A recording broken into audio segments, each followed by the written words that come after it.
All right, this is a short tutorial on how to create a scatter plot using Google Sheets. So typically speaking, you're going to enter your data in the following manner into a Google Sheet once you've opened it. So in the first column, I have what I want to place on the horizontal axis. So in this experiment, I added marbles to a known volume of water, and then I measured what the volume was. And so I have number of marbles listed there. And then I measured what the water level is. And let me add units, which are missing here. So the water level is measured in milliliters. So that was what I want on the vertical axis. So now to create a graph, I'm going to highlight the entire thing.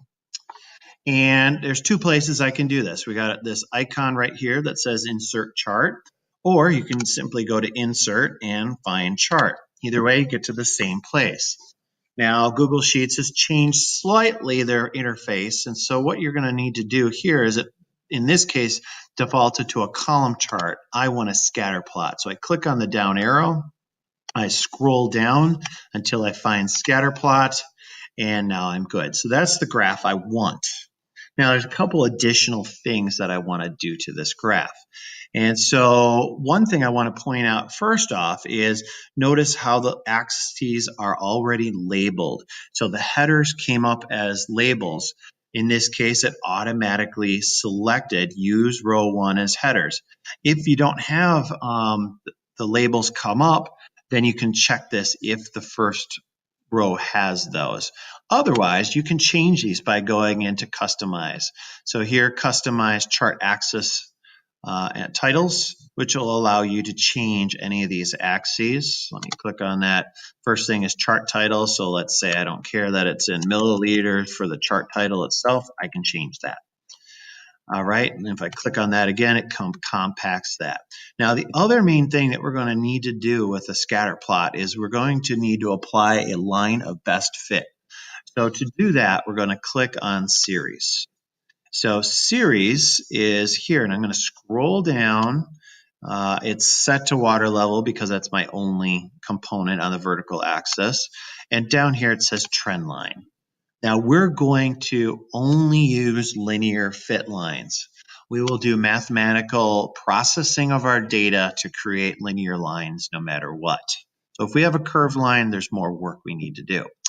So now I want to know the equation of that line. So if I scroll even further down where it says label, so I can use the equation. Now, it doesn't exactly give an equation. It gives a close approximation to an equation. In this case, 2.4 times x plus 51.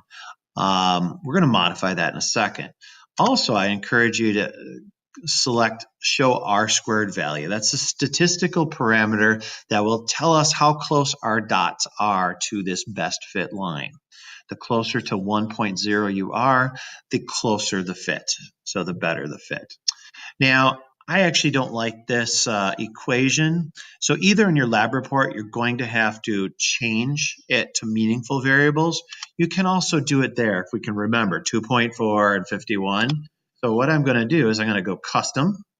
I'm going to just replace this, and my meaningful variable on the x-axis or y-axis is volume. So I'm going to use that. And then it was 2.4.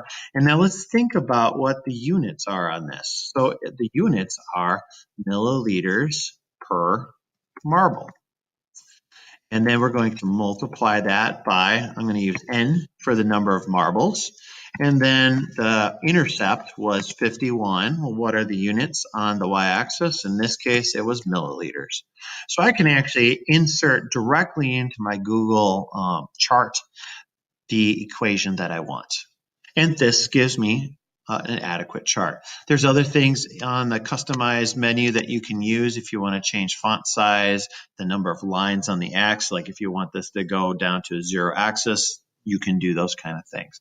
But in a nutshell, this is how you create a scatter plot using Google Sheets with an equation of a line of best fit.